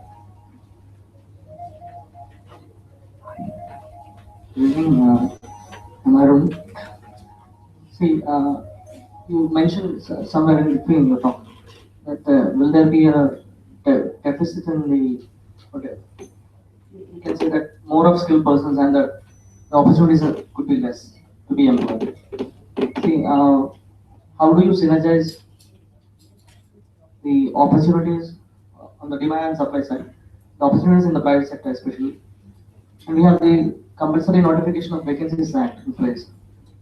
See, and they on one side the UGC and the scheme, the curriculum that we get in the universities and the schools. So how do you bridge them and cut into the recruitment policies of private companies? You have associations with ASSOCHAM, FICCI, and other organizations, consortiums. So how does NSDC or your mission could percolate into that system and create the outcomes, the placement opportunities to the youth? So you have 3 questions. First one is jobs, right? This is a study by BCG that says that I think the world will require 57 million people, and India would have 46 million people in excess. So that's basically saying no matter how much you do. See, those are taking existing workforce participation rate, right? If you increase the workforce participation rate, then the numbers go wonky, right? If you say that, okay, women go into 40%, then the whole thing will even be further skewed, right? So that's the issue there. The second thing, which is something which, I'm wondering both for the Apprenticeship Act and for this compulsory notification, you look at the structure of the Indian economy, right? 95% of the firms employ 5 people or less, right? Now, and they account for 83% of the employment. So for them, there's no compulsory notification because it's for a certain size of that have to employ for that. So that's a challenge, right? Now, if you mandate that every establishment has got to do it, then they don't do it, then what? It doesn't work that way. So you have to create an incentive. So the two incentives that they created, the 8.33% of the employees' contribution and the tax deduction of creating additional jobs, actually are something which we should push at the district industry center level. In any state, I mean, you have to ask, is every employment, actually the state has details of every institution that employs people, either through the NSSO or the annual survey or the census or the registration of tax or the building permits. You have the data, but the problem is not collated anywhere. If you collate the data and computerize it and say this is where the different things are, and if you get into a very good, there's a person who actually visits every establishment every day, but he's walk past it. We don't utilize him anymore. It's a postman. There is no house or no habitation or no lamppost or no nothing that a postman doesn't go past every day. Or in a rural something. We not use this data every day. So this whole data capturing, I mean, if you were to, in this age of digitization, if you were to digitize every employer, right, and do an SMS, there are different ways to do it. I mean, in a low-cost method, tie up with Airtel, all the guys say, we want to do this SMS, will you give it to us free? They'll happily give it to you free. SEC done a deal with them, no? They've not been executed, but anyway, have to. The placement thing is, every employer wants people. Why do so many companies go to IIM Ahmedabad? Short number of people, but if we create a world-class skill center here, we'll have people rushing to you from all over the world. So, and for training providers, that's the big challenge. Training providers chase numbers, want to manage the system, get their money and go on. Doesn't work that way. Because eventually the money is going to dry up, then you're going to close your system and do something else. That's the challenge. So you can create good centers and get the employees to rush to you. We have IITs, but the 5 old IITs people go to, nobody goes to IIT Guwahati or because the standards have not come up. The IIT brand. So you have to focus on quality. Unfortunately, a lot of training providers don't understand this. And since educations have no outcome, I chair a university. I have a huge problem. I deal more with, someone's not got a house or someone's MACP is not being done or something. Academic thing is so much little in the board. I'm trying to change that. That's a challenge.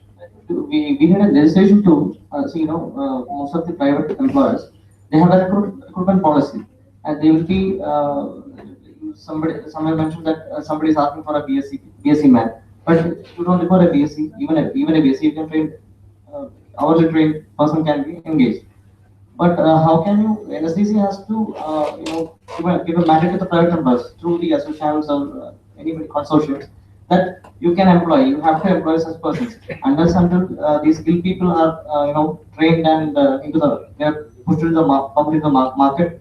But nobody is employing them because they have their own recruitment policies. I think this is a challenge. You're right. I joke and I say that if a private sector wants to hire a human, they ask for a graduate degree. So a lot of HR guys told me Like, look, yeah, how do we distinguish? There's so many million people who want a job. Okay, it's like in UP, my friend. Who's the ex- You multi No, I'll tell you. In UP, they advertise for a constable post. Thousands of PhDs applied.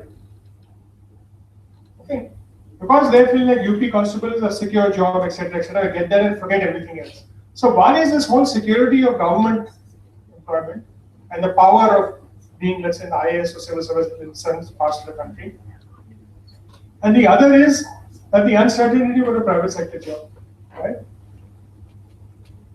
But there is no private sector employer. So in Hubli, we started an experiment. There was a company that was employing engineers for design of chips. There's a huge turnover. So, okay, why don't we do a 12th class guy? Why don't we create a QP for it? Train and certify them for that QP. Get them the job. Let's do a batch, 6 people. 6 of them, the most productive, they're not left till today. So what happens, one of the aspiration issues is I'm a PhD, but I'm doing this job. This is beneath my dignity. So the moment I find something, I'll leave. But here the other thing is, okay, I'm not qualified for any, you're training me, give me the job, you're meeting my aspiration. Right? So, see, Kerala is like Singapore in a way. So Singapore has a challenge. Singapore wants to improve its per capita GDP. So earlier there were a refinery, they chucked the refinery roads. So refineries in the sea. Then they became electronics, they chucked electronics manufacturing. Then they went to software and banking. Now they've gone into nanotechnology and artificial intelligence and media. So at some point of time, we have to creatively destruct what is here to create something new. So the challenge. So I have a sick public sector undertaking. What is the asset of that undertaking? The people, the land, the building, whatever it is. So if I'm doing something which is loss making, can I do something else there, which is thinking of the future and suddenly becomes number one in the world, rather than trying to revive that. So there's a different way we can look at it. Singapore took the later route. So if we, no matter how much that we do in refinery, the return on investment is that much. So we can't. So it's very interesting. And in a small state, the state is very, very, there are advantages and disadvantages of a small state. For a political class, everybody knows you. Everybody wants you to do something. In Northeast, even worse. Here, at least you got something. This is a challenge. So, my question is about transnational cure. So, how is it going to make a change? Transnational quality framework. So, are you okay? There is some, the World Trade Organization, right? There is a huge discussion happening there about mobility of person. So this H-1B visa is under that. Okay. So actually, in the world, there's a shortage of beautician technicians the world over. India can actually supply, like we supply nurses, we can supply the world with beauticians. And interestingly, there's no bar on movement of beauticians. In many countries, it's in the favored list of people. But we don't have a standard. So what we did was, Australia is part of an international professional network, where countries from Netherlands, Hong Kong, UK, Australia, Canada, and South Africa have come together and say anybody who's got this certification from any of our countries will get employment on the basis of that certification in our country as well. So when we tried, we said, okay, India will align its beauty and wellness certification to that, so it become a part of that IPO. Now, this is not covered under WTO. This is a backdoor entry into the same market done by employers, because the employers are common. It's the L'Oreals and of the world. Similarly, there is in the Middle East, there is a certification network for very high-scale construction workers. The ITI certification that we give from here is one level lower. So if we take our certification and benchmark it to that, let's say we did a welder certification, what is benchmark to that? So welders from India again found interest in the Middle East. Otherwise, saying welders are low quality. So international certification gives you a mobility. And the other thing is that while we said there's a criticism that some of our standards are too narrow. Okay, let's benchmark our standards with the international standards and say, are they narrow or not narrow? They seem to be equivalent. For the job roles that exist here and exist there, for the job roles that don't exist there, we can't compare. Namaste, sir. My name is Santosh Ragatti. Sir, my question is, in fact, I would like to share something. There was a time where we used to talk about education, and later we started talking about digital education, digital literacy. And now everywhere we are talking about vocational education and skill-based education. And in this era, in almost all sectors, like how the NSTC has been a champion of providing skills, okay, in various sectors, managing such high-level skills, providing the proper justice to those skills by training, and then empowering and enabling jobs. Such a huge, even universities are not able to provide such skill-based education, though the academic education is really appreciated, but in terms of skills, even universities have to be strengthened. Even corporate sector, the challenge is there. In government sector, the same challenge is there. The capacity building, citizen empowerment, that, this and all. So how could this NSDC could do all such a great thing, integrating so many skills, and how it is going to help one and all, and how we citizens and even governmental people and universities take the advantage of such kind of initiatives, and how to come to know about all these things. So, and your journey is very, very interesting. I have attended a number of lectures that you have delivered. So I would like to know, in the last 4-5 years, the in skill level, what horizon India has seen, and how it would be in next 5 years. So the next 5 years are going to be completely different from the last 5 years. The biggest challenge in the first 5 years was scaling. 19th August 2008, NSDC had 0 employees. Okay. As a member of the board, I interviewed the company secretary and the accountant. As a member of the board, I did not know I was going to go there. Okay. I had no inkling that I'm going to go to NSDC at all. We set up a 5-member team in 2009. Then we said, the world is going towards outsourcing. So what are the things? Do we need a accounts team? No, we can outsource accounts, right? Do we need HR? No, we'll outsource a HR, right? Do we need to do due diligence ourselves? No, there's so many consulting companies who do due diligence, let's get them to that. Do we need to do skill gap studies on our own? No, there's world experience is there. So let's give it out. So we said, let's actually, then all what we did is we built a system where we coordinate with everybody and get the experts together. Nobody thought of doing focus group interviews at local level to find out the aspiration of them. Some guys suggested, let's do it. So there were 2 things in NSDC that we said, everybody's empowered. Okay. Second, if you go and make a commitment, we will not hold you for making a commitment. We'll see how we can actually deliver it. So these are 2 things that we did. So sometimes, even happened with Kerala also. One guy called Shabazz Khan came, right?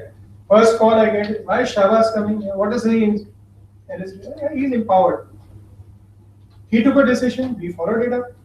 Once the organization saw that he's made a commitment, first of all, he's not making a commitment. Okay? The second thing we did was we were always going out to people. So the first 30 calls that we made were to Anand Mahindra, to Ratan Tata, to Dr. Irani, to Mr. These guys in Bombay. We did 20 meetings in Bombay. Then we went to Calcutta, Sanjeev Goenka, Harsh Niotia,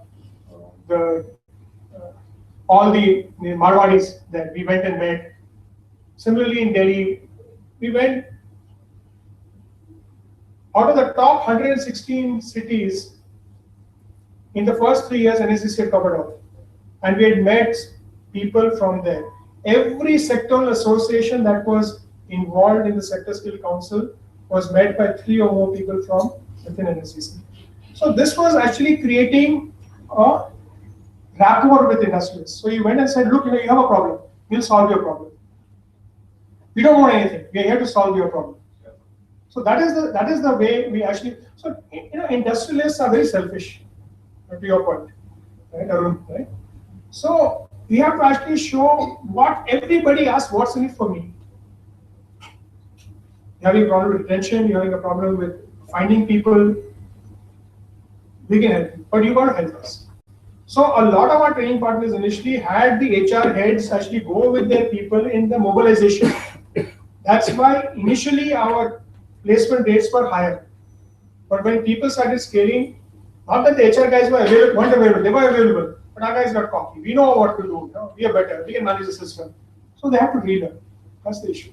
But see, when you're building an organization from scratch, you have to create certain values. Right? And it's a very, people used to come, people used to work. It's a different this thing, but any person could meet. The charge against me was that I'm too accessible. I talk to anybody, I meet anybody, I go anywhere, I do anything. Okay? But that's the only way. When you're talking to a plumber in Kendapara, you're talking to the construction worker. So we went to a site. Minister was there with me. I said, sir, you'll be surprised in the site. Why? I said, there'll be 2 reasons you'll be surprised, and after that, I'll tell you. So I went and asked person, what are you? He said, I'm BA. Where are you from? Bihar. I'm BSc. Where are you from? Bihar. These guys are working in a construction site. 90% of the workers there were BA and MA from Bihar, but working in a construction site. It was easy to get education, but after that, what you do? And some of those guys are getting paid more than their counterparts who are in sales jobs. That's also another issue. People don't realize that. Good evening, sir. I'm Dhanishri from ESAB. I'm a program manager in ESAB. First of all, thank you for the wonderful presentation. So my question is regarding the greatest challenge before us is now the quality of training. So when I say the quality of training, if we have a lot of, especially when we have a lot of budgets, irrespective of what infrastructure we give, the ultimate point is the quality lies with the trainer. So we find it difficult to find the trainers across the stage, and especially quality trainer. By quality trainer, I mean that someone who have industry experience, or like someone who's seriously into training. So though we have insisted the SSC TOTs, and also we are giving some kind of platform skills what we call it as SAP TOT. The kind of the pace of SSC TOT, or like the it is not in a standard way. Actually, it is not the pace of response from the different SSC, different sectors, different SSS is different. It is not same from media. It is different from apparel. So my question is that whether bodies like NSDC or SSCs can create a platform wherein trainers from all across the nation comes to a common platform, and a serious training happens there, and wherein they will get a feeling that they are into a serious track, so that the quality of the training in the whole state will be made into a greater level. Because now we are hiring trainers across the state, and they are just coming into as a part-time job. They are not into a serious business here. So my question is whether SSCs or like NSDC can create such a platform to make quality trainers across the nation.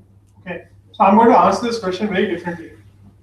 My answer to is, let's see how ASAP can create a forum to get quality trainers. So what I would do is spend 2 days in Delhi. Look at the 3 or 4 SSCs or 5 SSCs or 6 SSCs that I want to actually work with. And I'll do something. But before that, I do a lot of homework. So homework I got to do is, what's my plan for the year? The problem is that no training institution actually does a plan for the year. When NSCC presented its 10-year plan to the ministry, I was actually asked to sign every page of it. Because they said, the first time we're seeing a 10-year plan from a private sector organization. You're not now. 5-year plans with them. So I would say, okay, this is the trainings that we want to do. This is the projected things of trainers that we need. Okay, we have these amount of training centers. I would go and say, Mr. Media, Hina, I want you to come and do an ASAP train the trainer program. By the way, I'm going to give you free accommodation from this day to that day. You can send your guy. After that or before that you come, you're not going to get that, right? You go to each SSC, you give them this program, they will be at your doorstep. If you leave, what happens is, when we leave it vague to them, they wait, acha, you come this week, Nahani, put it down. So if we create a plan, and Delhi end, I can help you. Make it, work, get it done. This end you have to actually do it. What are the type of trainers? What are the type? And in our first few presentations, right? And I removed that. We asking the wrong question. We are saying, how can we get 100 good trainers because we want to train 2,000 kids. We have a student trainer ratio 1:20, 1:30, 3,000, whatever it is. Why don't we ask the question, how do we take the best trainer to 1 million kids? So they said it is not possible. So then I said, okay, I went and visited Kota. Kota trains for JEE, And one day I was in Ranchi and I was going in a building and there was this Jharkhand State, some corporation building, and there was one guy sitting in front of a computer screen and something was beamed there. I went, what are you doing? He says, no sir, this is a coaching class from Kota. I am preparing and using this thing and learning. So there's one guy who was actually training, and this guy actually made it. We tracked him. He actually made it into the IIT. Came in lower, he didn't make it in the top 5, but he made it. So the approach that we always took at NSDC is not what we want the others to do for us. What could we do so the others would find it easy to agree with the way that we wanted to go? See, there's no regulation that the schools need to use SSC, right? There's no regulation that the colleges, and only regulation followed it. CBSE and all still don't have it, but the Ministry of HRD has done it in government schools. UGC did it, AICT is following, because they found the product useful. I would do it differently. There is a problem, but then this is like the classic problem in education institutions. Every lecturer has to be a PhD. There were no PhDs. Now, universities around the country are generating PhDs who are lousy quality. So, okay, guys, we won't take PhDs, but we need different criteria. So every school teacher has to be a BA. A lot of the para teachers are not BA. A lot of the para teachers are better teachers than the original teachers. So something we got into this education, qualification. That is what the NSQ was supposed to break. But unfortunately, it's been dragged into the education space. It is very easy to solve your problem. And the quality is only one thing. I talk to some training providers. You say your fees is so much, your training salary is so much. For every kid that gets placed in a job, right, and stays there, you get so much money. So that if 95% of his batch gets placed, he actually makes 5 to 6 times his normal salary. And you see his attitude changing. If the incentive is just come take a class, I'm going to get 10 to 12,000, 15,000 rupees is not enough. So we're going to find, but governments have their hand tied, right? But private sector need not get their hand tied. So again, you work in a public-private partnership where you get this to happen. So we are in the solutions business. We've got to find a solution that actually helps the young person form. It can be done. There's no, we started talking about getting people who have taught in the army or worked in the army to become trainers. Then they said they need to have industry experience. But army experience is not industry experience. So I came up with a phrase, military engineering services is MES. Modular employer skill is MES. These guys are actually more qualified as trainers than MES, but MES and MES don't talk. So we actually break that down. We can do it. Someone has to see skill development. So So you've seen Dirty Picture, right? Movies are all about entertainment, entertainment, entertainment. Education and competency building and training is all about execution, execution, execution. You have to execute. You can't take your eye off the ball. So, one last question, sir. I heard that the time is over, but I just wanted one last. Before getting into your question, I just want to know people like this is our last question. We are running short of time. Those people don't leave and leave. I can stay back and interact with you guys. No problem. Yeah, now we can watch. Unless we chucked up this hall, we can meet outside. Okay, that's I'm captive for tonight. Yeah. Good evening, sir. I'm Ambri. I'm also a program manager in SR. So I understand that you have huge experience in the skill ecosystem now. So I wanted to understand your view or your opinion about the quality of assessment that is being conducted in all the sectors. Just because I don't know, the way the assessment is conducted in Kerala may be different from how it is conducted in Delhi. I don't know. So I just wanted to know your opinion on the quality of assessment in specific. Can I ask you two questions tomorrow? So give me a particular sector. Retail. Retail. Okay. Customer service executive. Retail sales associate. Sales associate. So what is the pass percentage that you have fixed for here? As of now, we're following the SSC standards. No, SSC standard is different. What's the pass percentage that you're following? There is no percentage as such in SR. So what we're doing is we have the SSC. No, supposing a guy gives the exam. What percentage do you pass and what percentage you say fail? No, what's the grading? What's the grading? 70%. Okay. Now, you'll shoot me for this. Okay? If anybody gets less than 99, it's failed. What is the job of customer associate? You go to a shop, should we service you? Yes. You go to a shop a million times, will you even put one time will you tolerate a guy being? No. Why do you want to give them 99%? This is a big thing. See, engineer, they'll pass at 66%. They want to pass a welder at 60%. I said, no, you can't. Welders want to be 100%. Imagine here, you go for a car, 60% of the welds are okay, 40% are bad. What's going to be the quality of car? I thought you'd take Taylor. I got an even better one. Taylor, 10 buttons. Okay, one button is off. Will you wear that shirt? So this is something which I keep telling people. Can you make an error in coding? You can't make an error in coding. Can you make an error in medical? So actually people don't realize that the skills are more difficult than other general topics. Can you make an error in accounts? You can't. How can we pass people at practicals? So this is a challenge. So if you say that what happened in Star 1? Star, huge complaints. When we analyze the complaints, all the guys would fail.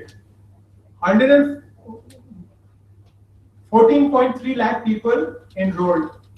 Only 93,000 passed. So all the complaints are coming with the guys.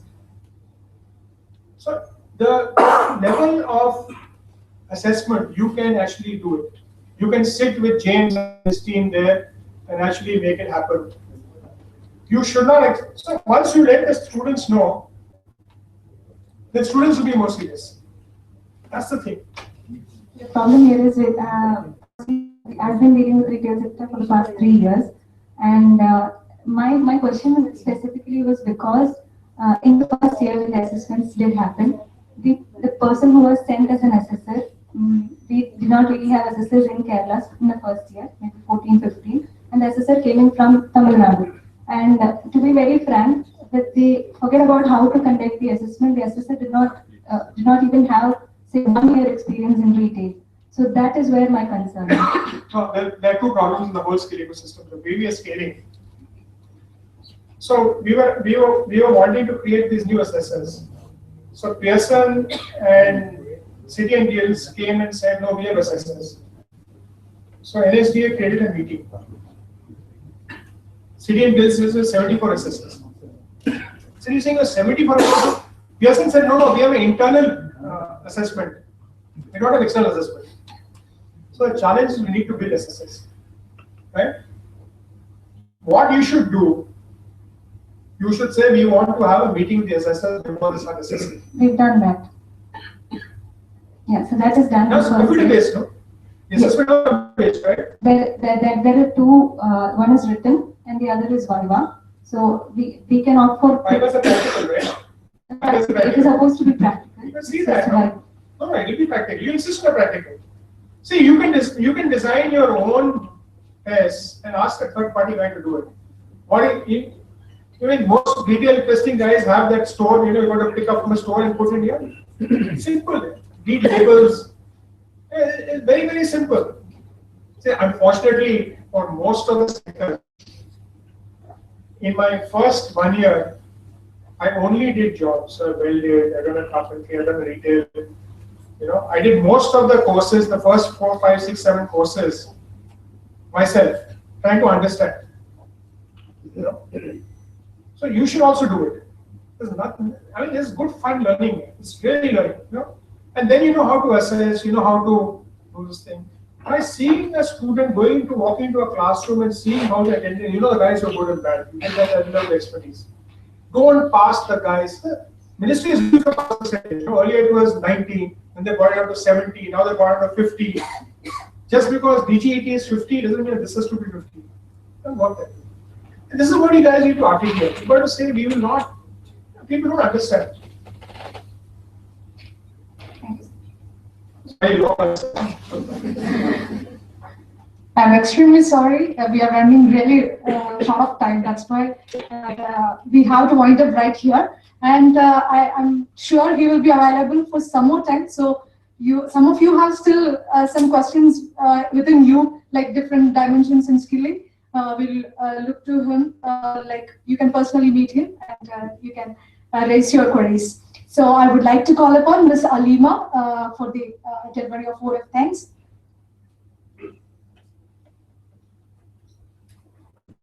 Good evening all. As we are running short of time, I'm moving to my duty. On behalf of ASAP and on my personal behalf, I thank Mr. Dilip Chenoy for a very wonderful and detailed presentation and a fruitful discussion. I also thank all the participants and all ASAP officials who worked behind this great event. Thank you all. Thank you again.